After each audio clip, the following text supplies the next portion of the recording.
The first thing she did was close the door in my face as if I were a cold draft. I remember the slam the way you remember the clap of thunder before a storm. Sudden, loud, and promising ruin. I had knocked gently, like a woman who had been welcomed in that house every Sunday for 20 years, carrying my mason jar of coins and a chipped mug hiding a sandwich wrapped in wax paper. I had smoothed my dress, tucked the pearls, the real pearls, the small, stubborn string that had survived my washing and my sorrow, beneath my scarf as if to remind myself that dignity can be folded and carried. The woman who stood there, my daughter's daughter-in-law, or so the newspapers might one day call her, if they ever wrote the truth, met me with eyes that could not remember me. She looked at me like a stranger, and then she laughed. The sound was thin, a violin string plucked until it broke. How does a mother become a stranger inside her own child's house? I had asked that question before, only in the small hours when the house was soft with sleep and the city sighed outside. I had never expected to be answered so quickly or so brutally. It started, they say, with money. But that is always a lazy answer, is it not? Money polishes motives until they gleam like coins. It makes people honest about what they will do for it. The truth of my life had never been coins, though I had kept a mason jar for 40 years. Glass thick from the heat of 1,000 summers, lid rusted, the coins inside clinking like confessions when I shook it. That jar had been my altar. $12 here for a bus fare, $5 there for a pair of stockings, 73 cents more one winter to buy a small cake for my grandchildren.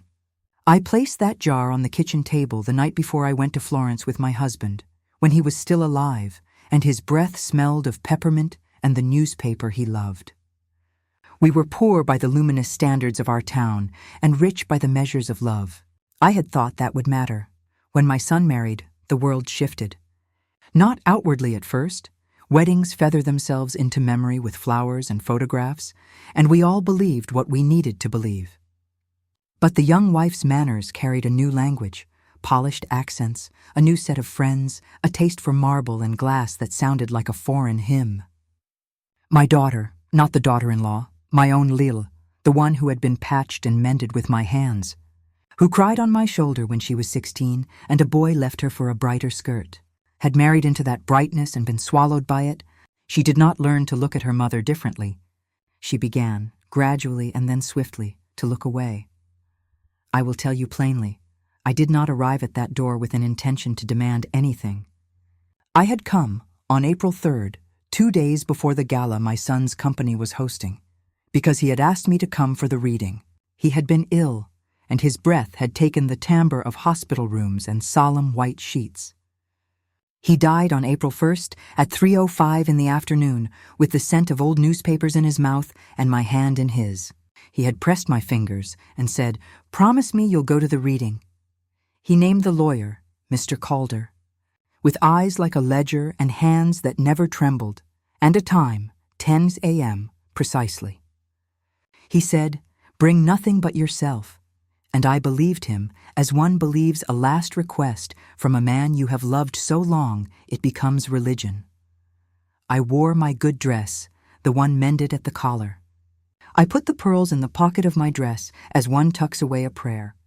I took the mason jar, not because I thought there would be money for me, but because habit is a talisman. My chip mug, the one with a fix of silver solder my husband made when the chip ran like a small river, sat in the crook of my arm like a friend. I had been raised to bring what you have, and I did not know then that what I had would be read like a map to my margin. When I walked up the marble steps of the house that now belonged to my son and his wife, there was a hush in the gardens, as if the flowers themselves had been instructed to be polite.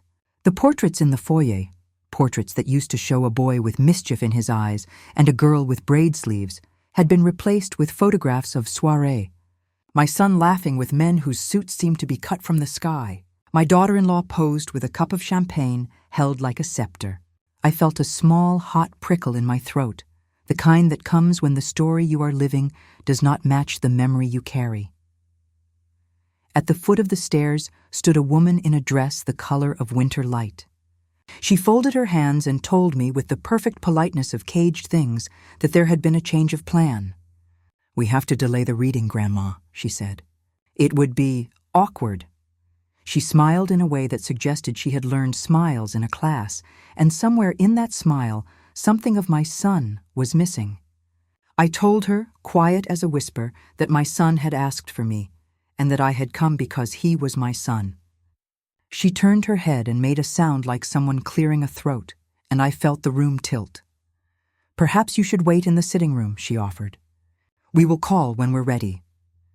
It was a sentence offered to a guest, to someone who can be sent away without explanation. The lawyer arrived, Mr. Calder, with his briefcase that clicked shut like a secret. He nodded at me as if he were the captain of a ship who greets the weather. He made no move toward me that was other than official. When the others spoke, their voices were small and cotton soft. "It's better this way. He wanted it private. We must respect his wishes." No one said, "He said to bring his mother." The first cut is always the one you do not anticipate. It is the smallest. It becomes a measuring stick for the rest. They showed me a chair in the sitting room, and it was a chair that had seen many magazines. The fabric smelled faintly of perfume and dust. I sat. I clenched my mason jar in my hands until my knuckles went white. A woman in a black dress, not my Lila, but the house's manager, I learned later, brought me tea in a paper cup and watched me like a child on a stage. I sipped, and the tea tasted of apologies. I tried to breathe as if breath were an artifact, not a right. "Are you comfortable?" the daughter-in-law asked from across the room, as if questioning the comfort of lamps and not of people. She had the new husband's hair, slicked and in place. She had the cunning of dress and the smoothing of language. "We will be moving to the living room shortly," she said. "We do apologize for the inconvenience." The word inconvenience is a small, sharp herb, and its taste lingered in my mouth. There were small betrayals before the big one. My name was mispronounced in a way that hurt less than it should have. Invitations were sent without asking whether I might attend. I received a text that said, "Please, no disruptions." My grandson, a boy with his father's laugh, sat far away from me as if proximity were contagious. It is easier to notice these things when you have time to notice. A house that wants to erase you always starts with silence. I had been taught to keep letters in a drawer. The habit becomes a religion. On the table, I found an envelope addressed to my son, with handwriting I recognized even though his voice could never have written it. The envelope was folded with care. Inside there was a single small note. It read plainly, "Please see to Mother. She will understand." The paper was thin, the ink a map of an impulse.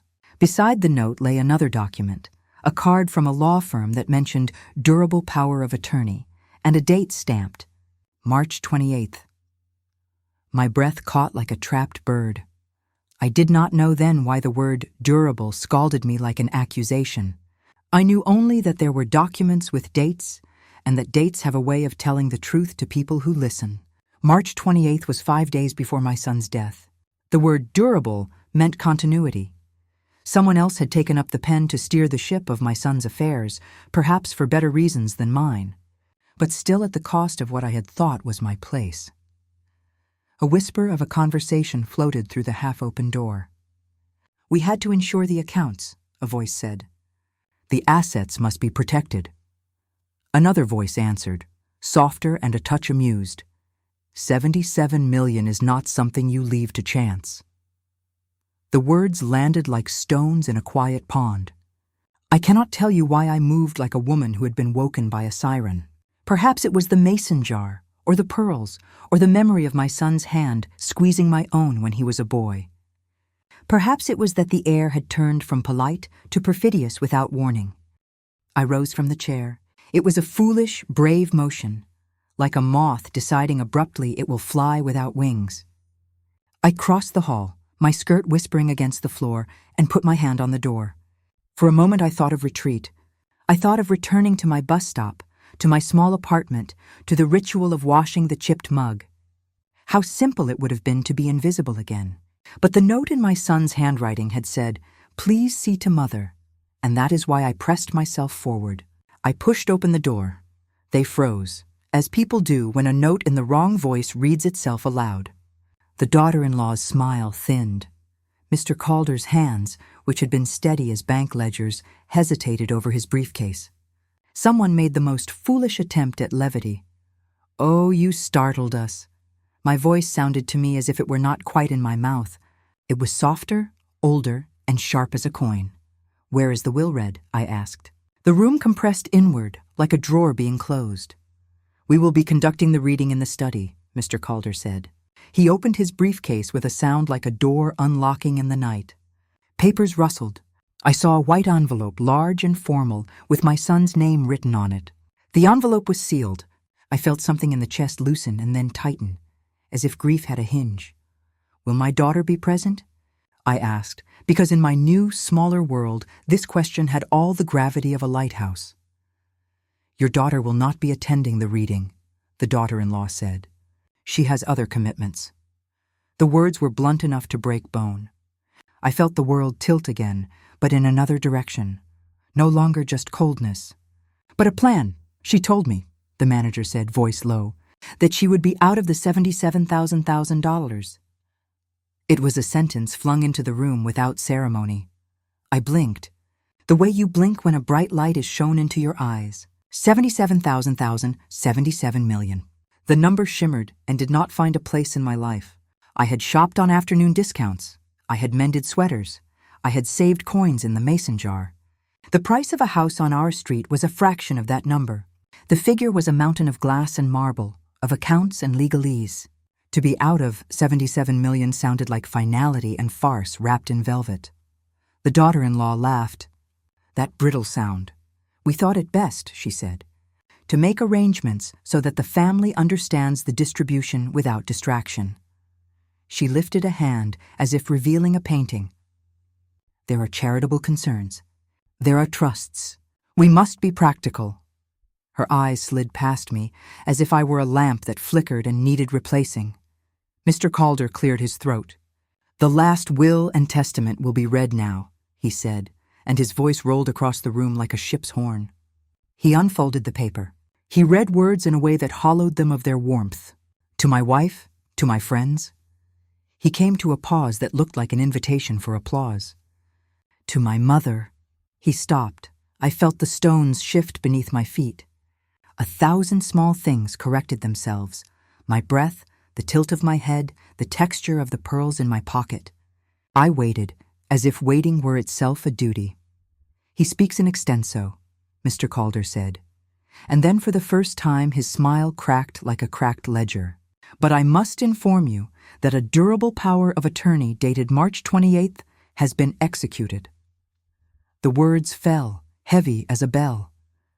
He read out names, trust companies, the formation of the Calder-Whitney Trust, an entity that sounded like a machine. He read numbers, accounts moved, holdings transferred. He said words I did not yet understand. Transfer of assets, revocation clause, power vested to administrators. Then he said, as if remarking upon the weather, "Therefore, the allocation to certain family members has been adjusted." My heart misbehaved. It ran ahead of me and then came to a stop as if the city had been rerouted. I clutched the mason jar until the coins bit into my palm. "You were out of the 77,000? I heard my daughter's voice whisper the phrase again, years ago, like an echo, until the absurdity of hearing the amount in my small ear turned the sound almost comic. The lawyer looked at her, and then something happened that I could not have predicted. The man's mouth twitched, and then a laugh, small and crystalline, escaped him. It was not a laugh of cruelty, so much as of amusement at an equation someone had solved, which had only one possible answer. I had always thought that the reading of a will was a solemn thing. I had imagined a room of people hovering near sorrow and gilded memory.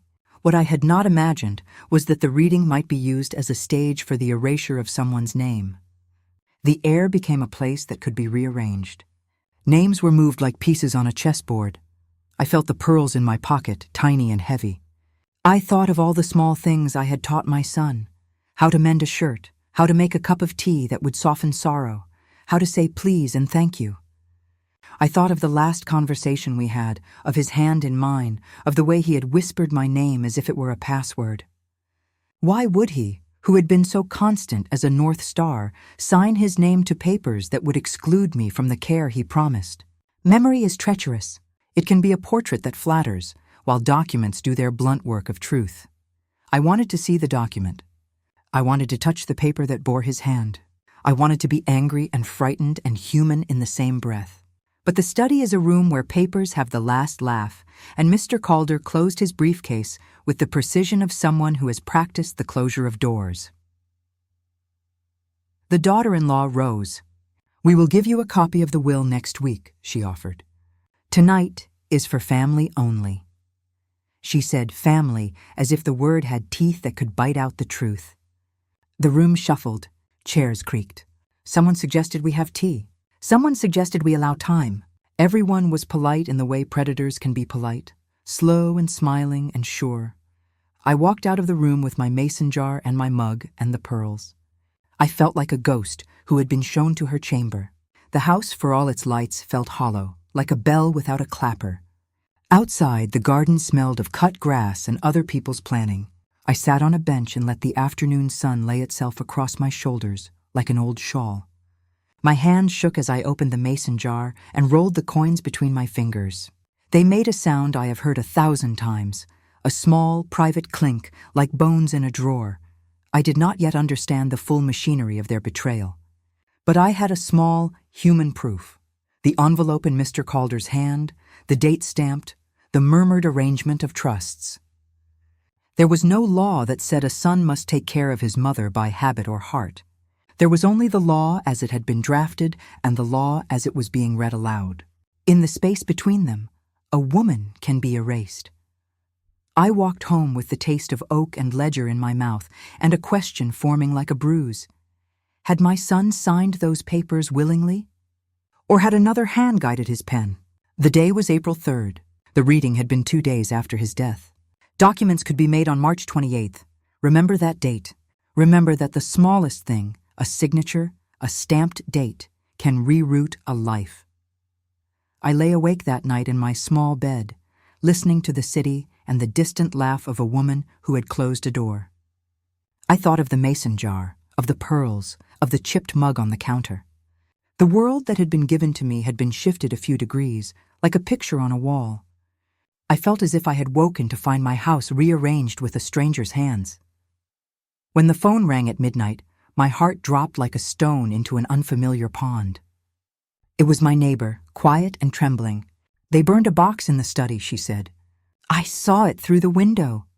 Her voice was voiced like a loose wire. "A small box wrapped in brown paper." I sat up. A box, brown paper, secrets burn neat. I do not know what you believe about justice, whether it sits like a bench in the courtrooms or whether it rides on the wind. I only know this.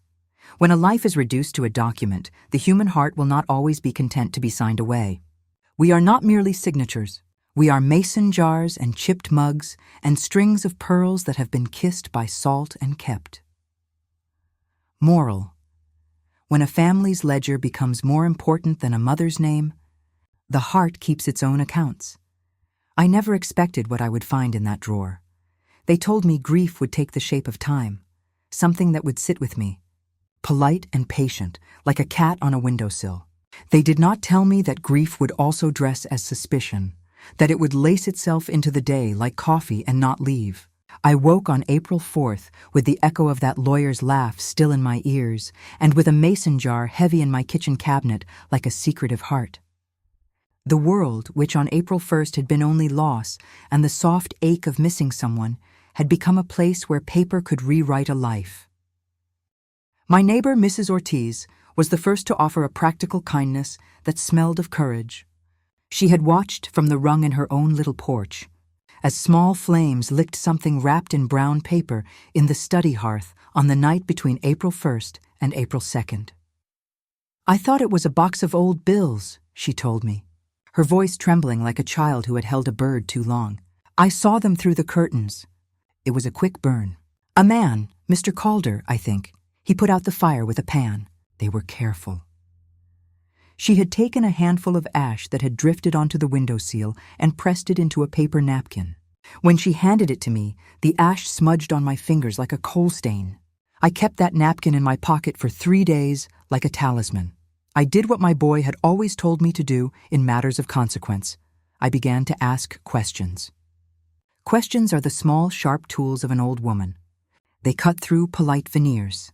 I went first to Mr. Calder's office on April 6th at 11 a.m.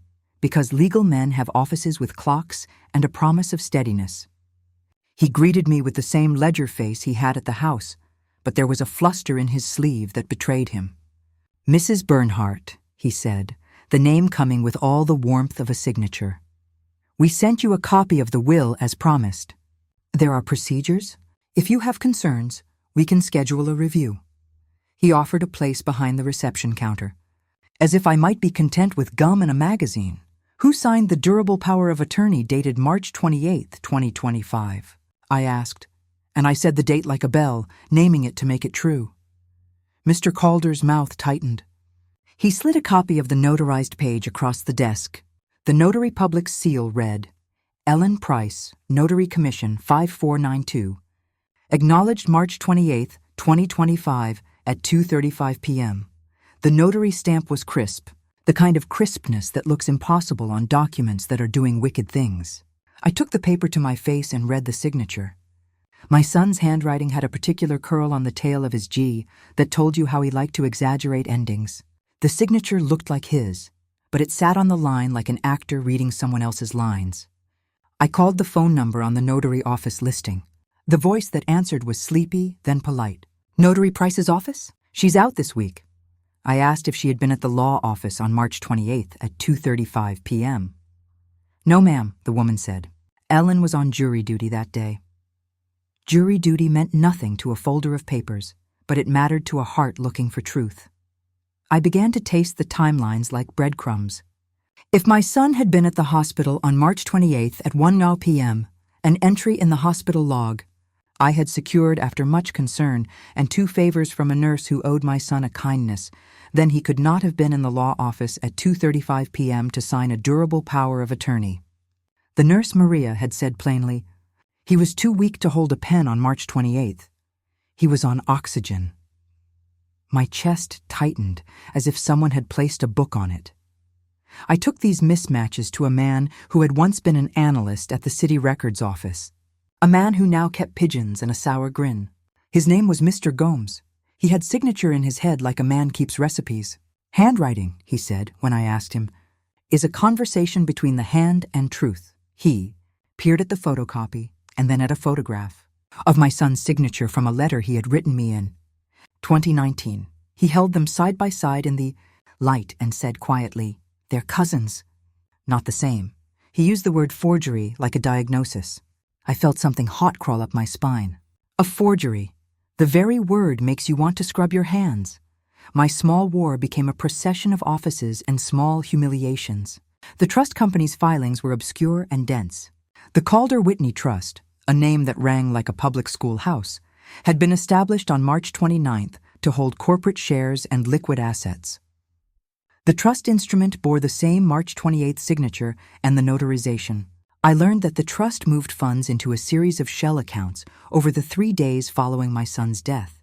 A total of $77,000, the number that they had thrown like a gauntlet in my face on the reading day, had been distributed, allocated, and hidden within entities with names like Aurora Holdings Limited and Whitney Overseas 2025 SPV. The accountant at the trust, a young man who looked like he had never held a tool that was not a laptop, confessed with an apologetic shrug. We were instructed by Mr. Calder to execute these transfers. When I asked him for authorization emails, he admitted there were instructions sent from an email address that resolved to the house's network. I began to keep a ledger of my own. On March 28, 2025, at 2:35 p.m., alleged notarization. March 29th, trust established. March 30th, first transfers. April 1st, 3:05 p.m., my son's death. April 3rd, 10:00 a.m., will reading. Dates are teeth, they bite. The more I bit at the dates, the more they bled contradictions. Found a small victory on April 10th. A security tech at the house, a young man with a worried face named Marco, who had once seen me feed pigeons, in the square, slipped me a USB drive under the pretense of lost property. I took it home and sat at my old kitchen table. the table that had seen better satins and worse storms. On the drive were camera files. The timestamps were a mess. Some cameras were set to military time, some to local. But there was a clip from March 28th at 1:58 p.m. that stopped me cold. It showed my son, frail as autumn, in the study with a nurse's aide near the door, supported by a blanket. At 2:10 p.m., a shadow entered, Mr. Calder. He spoke briefly, then left. At 2:20 p.m., a second shadow followed, the daughter-in-law, carrying a sealed envelope. At 2:45 p.m., when the notarization had supposedly occurred, my son was still in the chair, asleep, eyes closed, his hand wrapped around the blanket. He made no handshake-like movement, no pen. The clip was grainy, but it was honest. The house's own cameras, whose purpose had been to keep the family safe, had become witnesses. A thing I learned is that proof is a stubborn friend. It does not flatter you. It simply keeps to the evidence. The clip, plus the hospital log, plus the notary's absence, created a constellation that refused easy explanation. I took the USB to a handwriting analyst in the city, a woman named Dr. Leah Winters, who ran her fingers through papers like a pianist.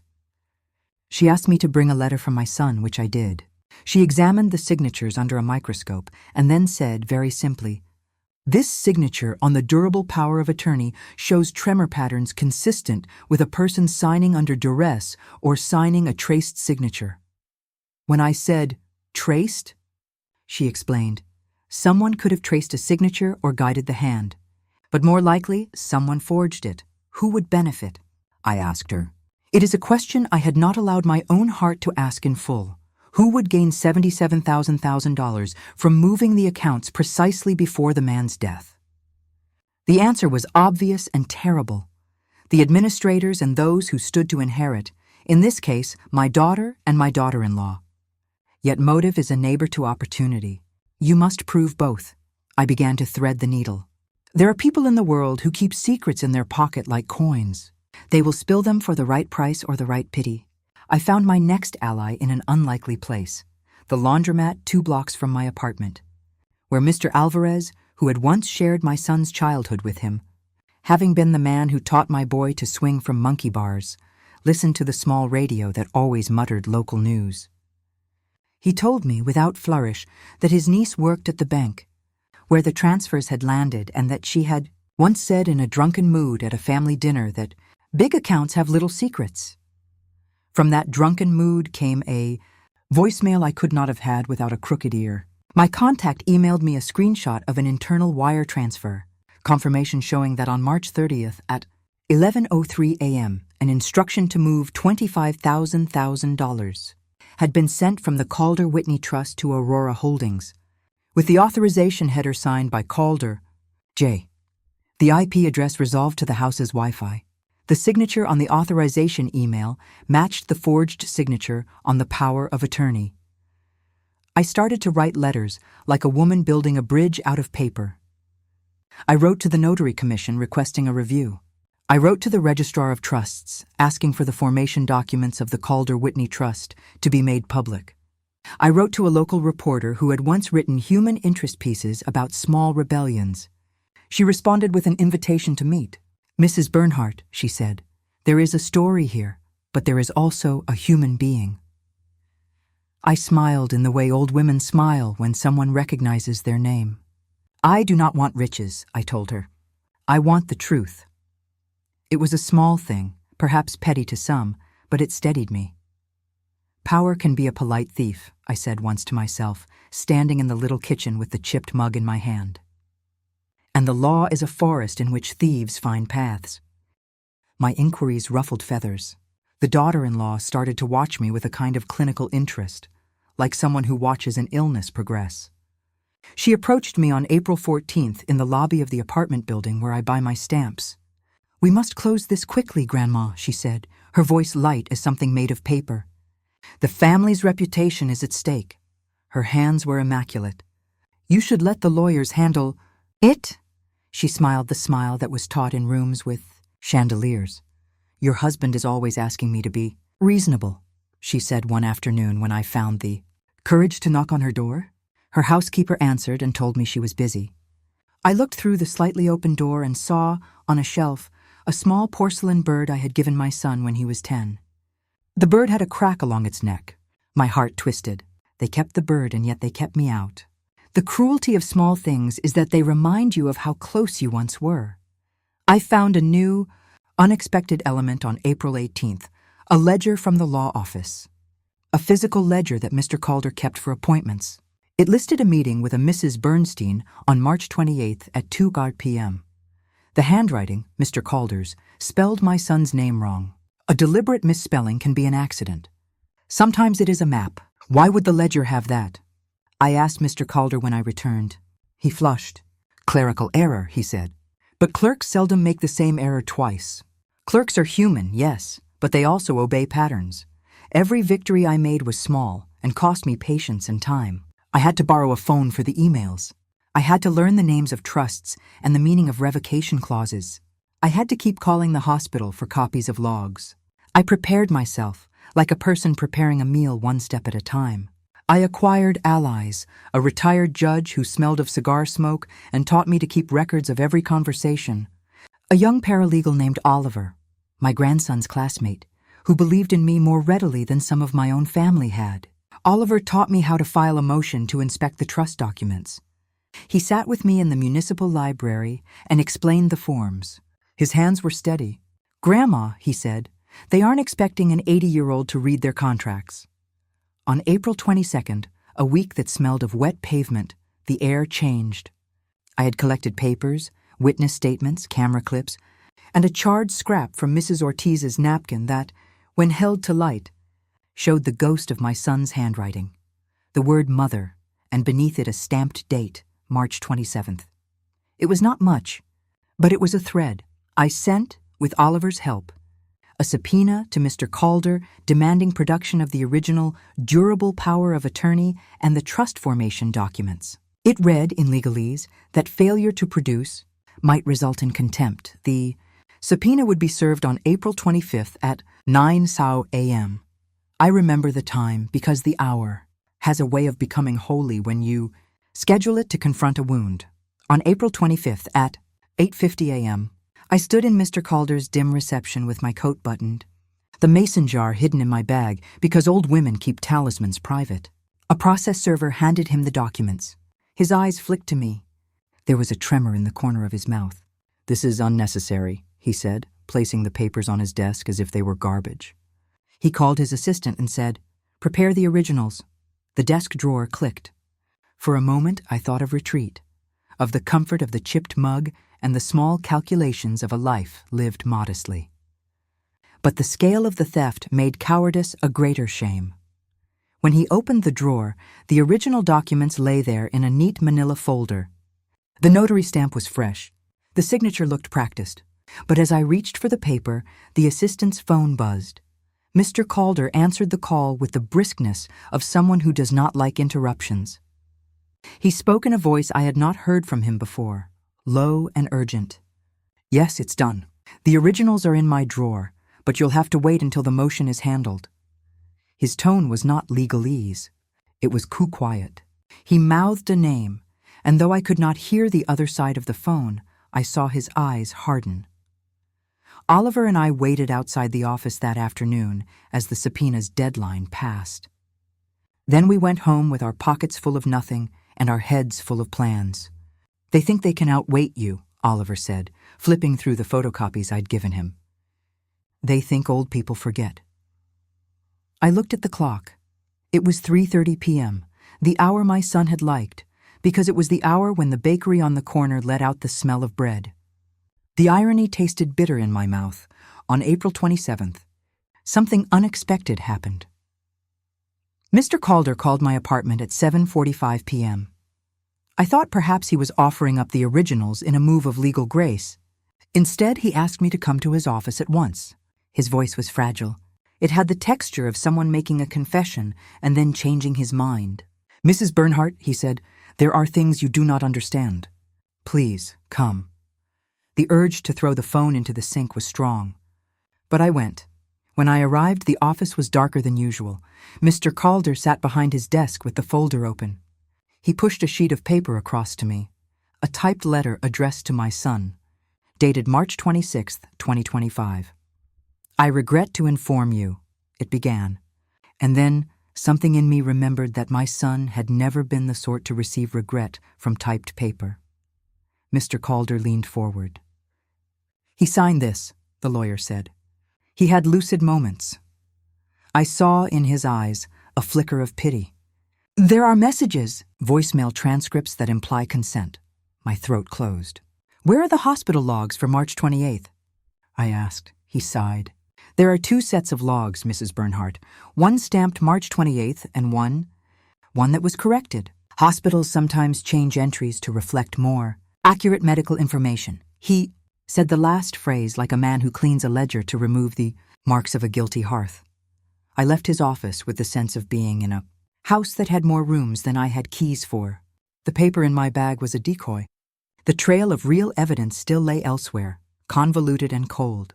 I went home and sat on my small sofa, and for the first time since March 28th, I felt something turn in me like a wheel. I will tell you frankly, the moment of deciding is both trivial and enormous.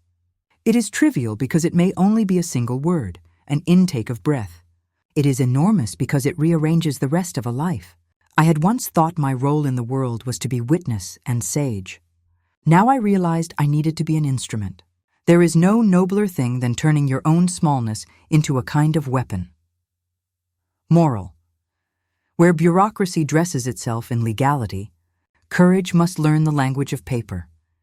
The turning point came not in a blaze of drama, but in a small, ridiculous act that is the hallmark of stubborn women. I went to the municipal archives on April 30th and requested the original notary journals for Ellen Price. For those who do not know, notaries keep ledgers in which they record each act of notarization, the date, the time, the document type, and often a sketch of the signer's identification. The archivist at the municipal building, a man who had likely spent his life cataloging other people's truths, squinted at me, and then, because sometimes systems are slow and people forget their power, he pulled the ledger. There, between lines written in a careful hand, was an entry for March 28th at 2:35 p.m. noting a durable power of attorney, signature acknowledged. The problem was the ledger number. The stamp number in the notary's ledger did not match the stamp on the photocopied document Mr. Calder had shown me. Someone had used the wrong stamp or the wrong number. The ledger had an adjacent notation in the margin. Notary on jury duty, hence entry made by proxy. The proxy's initials were smudged. A proxy can be legitimate. A proxy can also be a cloak. I took photographs of the ledger with my phone. My hands trembled as if they were young again. The next day I confronted Mr. Calder with the discrepancy. He grew pale to the point of being the color of the starchy curtains in his office. He offered, as lawyers sometimes do when a river becomes loud, to negotiate quietly. There are complications, he told me. He spoke of tax implications and of safeguarding the estate from public spectacle. I realized then that the fight would not be only about paper. It would be about spectacle and about telling the story in a way that would make judges and juries lean forward. I gathered my proofs and prepared to present them to a court. The motion to set aside the durable power of attorney would need to be filed with affidavits, handwriting analysis, hospital logs, security footage, and the notary ledger discrepancy. Oliver and I worked through the night filling forms and attaching exhibits. I felt like a woman composing a symphony on a kitchen table. The world had narrowed to a single task: make the paper speak truth.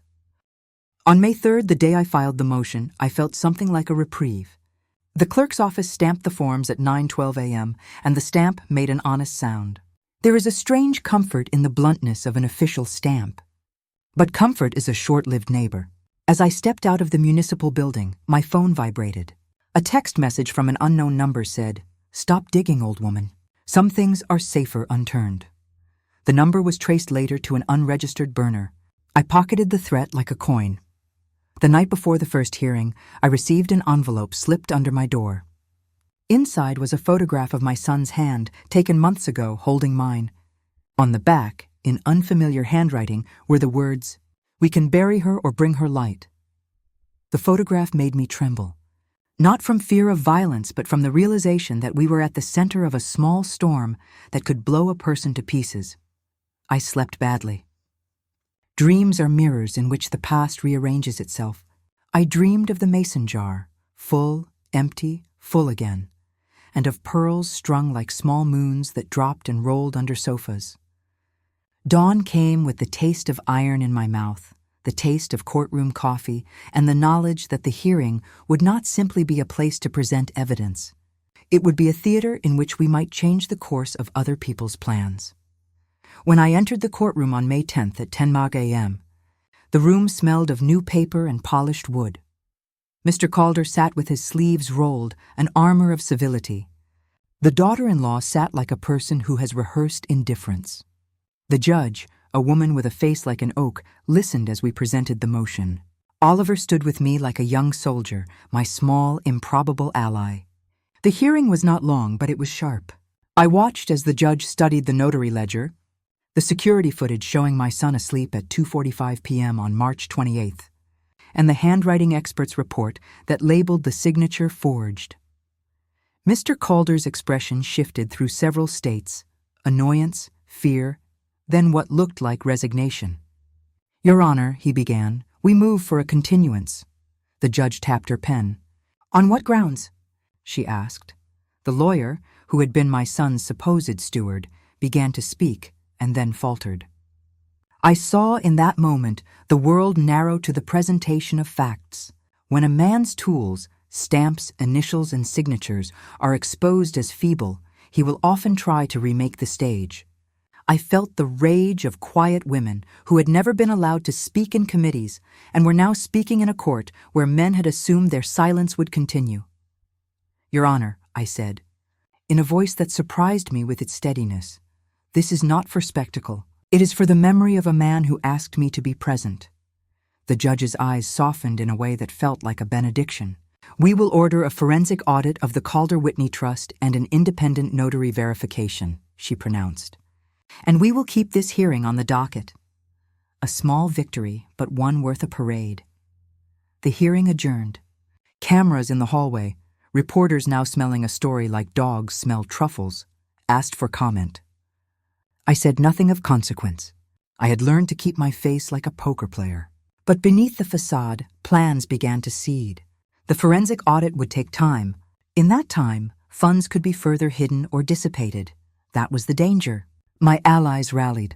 Oliver arranged for a court-ordered freeze on certain accounts. The reporter promised publicity if anything went awry. That night, as I lay in bed, my fingers found the pearls in my pocket. I held them up to the lamp and watched the small light kiss them. The pearls seemed to say, in their old weathered way, that dignity is not easily extinguished. I thought of the lawyer's laugh, of the burnt box, of the ash in my pocket, and of the dangerous, stubborn next steps. I had stood up and been answered by the law. I had drawn a line in the sand. Someone would have to step over it. I did not yet know what stepping over that line would cost me. I only knew that there was no turning back. The tide had turned. The movement from witness to actor had been made. Now the play would test whether truth could be louder than money. I never expected what the next knock at my door would bring. The knock came at noon, a sound ordinary enough to belong to a milkman, but it carried with it more thunder than any storm I had weathered. When I opened the door, there stood 3 people. A woman with a reporter's face, bright, curious, tired, a man in a plain suit whose badge said Financial Crimes Unit, and behind them, as if she had been summoned by the undertow of consequence, my daughter-in-law, face ashen, hands folded as if in prayer. The woman reporter, her name was Clara, had a recorder in one hand and a press badge that smelled of ink. The agent introduced himself, Detective Morales, assigned to the case 2 days prior after the judge ordered a preliminary criminal review. He had the kind of eyes that have read many lies and prefer the ones that cannot stand up to plain paperwork. "I have something the court has not yet seen," Detective Morales said, and he produced a folder. It was one of those moments that will appear in a life like a sudden light through rain. The folder contained bank logs, IP tracings, and a chain of custody form showing transfers that routed the Calder-Whitney Trust's funds through Aurora Holdings and into accounts in 3 different countries, with timestamps and authorization headers. There, stamped in glaring clarity, was the IP address of the house's private network appearing on March 30th at 11:03 a.m., authorizing the $25,000 transfer. But underneath the header lines, in a file the detective had recovered from a cloud backup, was an email chain. Calder, J., the signature used by Mr. Calder, sent from an address that resolved back not to his law office, but to the daughter-in-law's personal domain. She went very still when her own domain was named like a witness dragged into daylight. My heart felt like a bell being struck. I had thought my war would be waged with pens and stamps.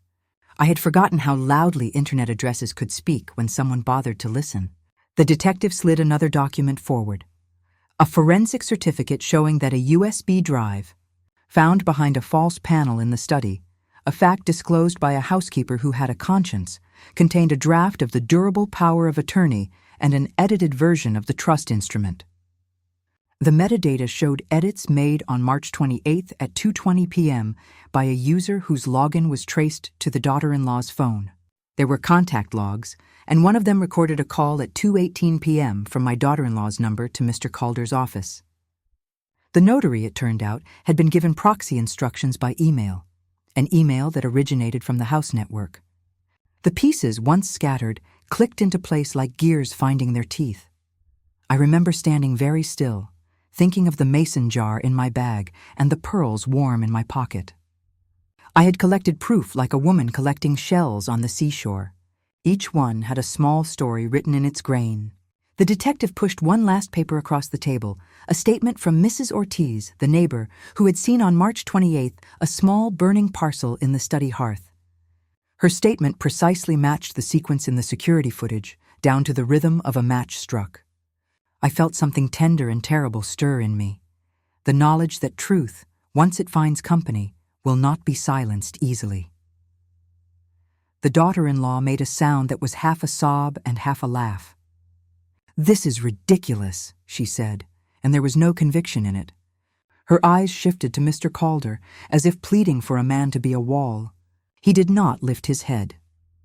"You will be taken in for questioning," Detective Morales said, in that unadorned way lawmen speak when they have decided the weather will change. "And we will seize these accounts under the judge's order." His voice was a modest hammer. "There will be a hearing on emergency restraint." Her face went paler still. "You can't do this," she hissed. "We have rights."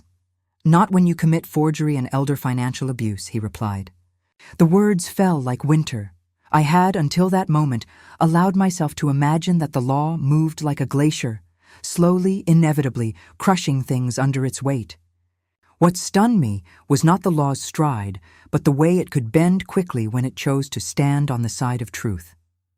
I thought of my son, who had been constant as the bell on the bakery door, and felt how close we had come to having his memory filched by signatures and schemes. I will say plainly, the climax of our story did not arrive with a shout, but with the clatter of evidence being placed on the judge's bench. The week that followed was a theater of documents. The court permitted an emergency asset freeze on April 16, 2025. The date will haunt me because it is the day the accounts were finally arrested like horses in a parade. And a criminal referral was made to the district attorney for forgery, fraud, and conspiracy to commit elder financial abuse. Mr. Calder was suspended by the bar pending investigation. His office phones rang like accusing bells.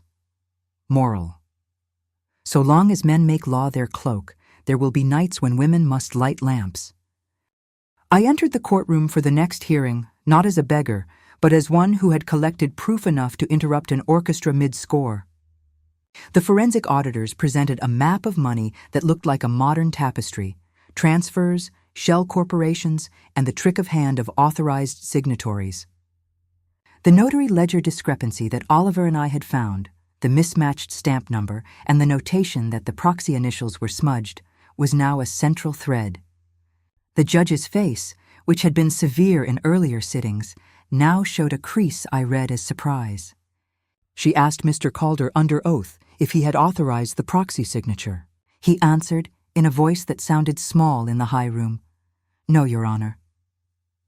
His assistant's testimony, however, contradicted him. She testified that she had witnessed a hurried exchange on March 28th in which an envelope was handed off and Mr. Calder's assistant had been told to process a power of attorney. The daughter-in-law's counsel rose and attempted to reframe the narrative. "There is a possibility of undue influence," he intoned, as if that softened the act. "We cannot be sure of intent. But intent, in the cold light of evidence, is a poor shield.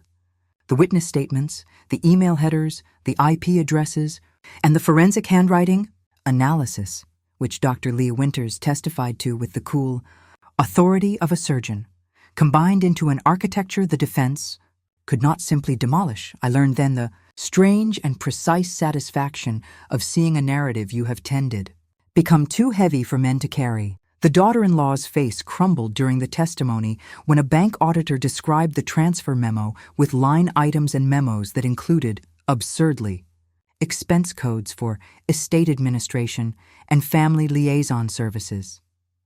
The auditor said she had pulled these memos because they were anomalous. "Family liaison services?" the judge repeated, and the word had the ring of an accusation in its center. When the daughter-in-law took the stand, she could not keep her composure. She wept and said, "I was only protecting the estate." The expression, "protecting the estate," in her mouth sounded for the first time like a theft confessed as a charity. The most decisive proof, the one that turned the screw and made men in suits uneasy, was the USB drive found behind the panel. Its metadata bore traces of edits. The durable power of attorney had been created as a draft by an account logged into the house's Wi-Fi on March 28th at 1:52 p.m. Subsequent versions showed marginal edits at 2:05 p.m. and a final version at 2:22 p.m. The notary's purported signing at 2:35 p.m. was therefore impossible unless the notary had been provided a pre-signed page. The detective testified that a search of the house recovered a sheet of paper with my son's signature on it, torn from a scrap and smudged with ash, the same ash Mrs. Ortiz had described. The judge leaned forward as if to hear better. The courtroom held its breath like a congregation before a sermon. "Is there any explanation for the edits?" the judge asked, her voice like a blade. The daughter-in-law whispered something about necessity, but necessity is a poor legal defense. The prosecutor, with a tone like hot iron and salt, asked for immediate charges. "This is not a case of poor documentation," he said. "This is a matter of calculated forgery and exploitation." The gavel came down like a hand closing on a bell. Mr. Calder was referred to the bar and would face criminal inquiry. The daughter-in-law was indicted on charges of forgery and conspiracy. The trust transfers were frozen, and a court-appointed receiver was installed to untangle the web of shell accounts.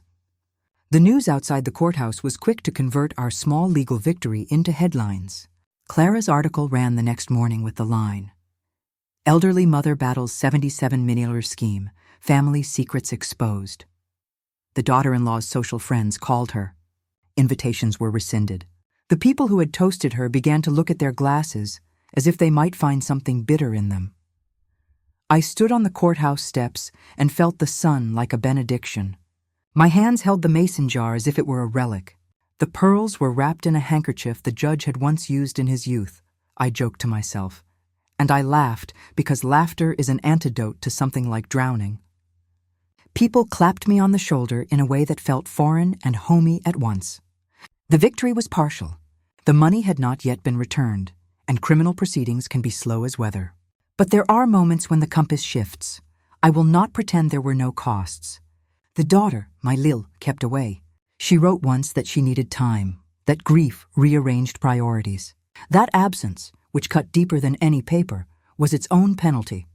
I had to learn that justice can restore accounts, but cannot always restore a child's embrace. In the night, when the house was full of the murmur of news radio, I would hold the mason jar and remember the hands that had once cradled my son and told me to be present. That memory was now the backbone of my will. We moved into the falling action of this long drama with a kind of domestic, surgical thoroughness. The court-appointed receiver began to unravel the chain of transfers. They were slow and methodical, subpoenas to banks in foreign jurisdictions, letters rogatory to overseas authorities, forensic accounting that required patience and the patience of a woman who has waited for bread to rise. On June 2nd, a portion of the funds, $31,000, was traced to an account in a neighboring country and frozen under international cooperation. A further $20,000 was found in a corporate vehicle whose ultimate beneficial owner proved to be an LLC beneficially held by a trust connected to the daughter-in-law's family. There were legal barricades and the occasional sleight of hand, but every line of paper that had once been used to hide truth became a rope by which truth was pulled up. The daughter-in-law's defense team offered a settlement at one point. Relinquish claims in exchange for a confidentiality agreement and no criminal charges. She looked at me then across a table where we both sat like palimpsests. "You don't have to take this further," Oliver, who had become a steady and now somewhat sly ally, whispered. "They will strip her of the house likely, and you'll be offered a settlement." It was a tempting map. Money returned quickly, the smallest measure of closure. But we had watched the man who had loved me be corralled by signatures. I had watched a woman laugh as his name was read in rooms she had no right to rearrange. The settlement would keep secrets in exchange for my silence. I thought of my son, who had asked me to be present. The idea of silence for money felt like a betrayal of the very memory I had come to honor. "I did not come here for hush money," I said, and my voice surprised even myself. "I came here for the truth, for the record." The judge took into account the settled matters. The notarization was set aside. The durable power of attorney was voided ab initio, meaning void from the beginning, on July 9, 2025. The transfers were rescinded as much as possible. The receiver reconstituted a pool of funds to be placed in a court-controlled restitution account. Mr. Calder was disbarred pending his indictment and would face fraud charges in the autumn. The daughter-in-law, facing possible prison time, agreed to a civil restitution plan that included surrendering her claims and cooperating with the prosecution in exchange for reduced sentencing. She would also be liable for substantial legal fees and punitive damages. The court's language was careful but unmistakable. When trust is broken, the law will take account. When the accounts were finally returned, the amount was not the full $77,000. Some of it had been dissipated through legal fees and an intricate network meant to launder assets, but a large portion came back into the estate. The court ordered the creation of a new trust in my son's name, the Bernhardt Memorial Trust, with initial funding of $40,000 to be used for charitable causes that my son had loved. Scholarships for children of bakers — he had always had a ridiculous love of bakeries — care for aging neighbors, and a fund dedicated to financial education for elders. I insisted, with a stubbornness that had become my good habit, that a portion also be set aside for me, a lifetime annuity of a modest but respectable size that would ensure I could keep my little apartment, hire help, and start the kind of community kitchen I had always dreamed of, but had never had the capital to start. I will confess something. The day the trust was signed, alone and in a small office teeming with lawyers' pens, I felt a ferocious, quiet joy.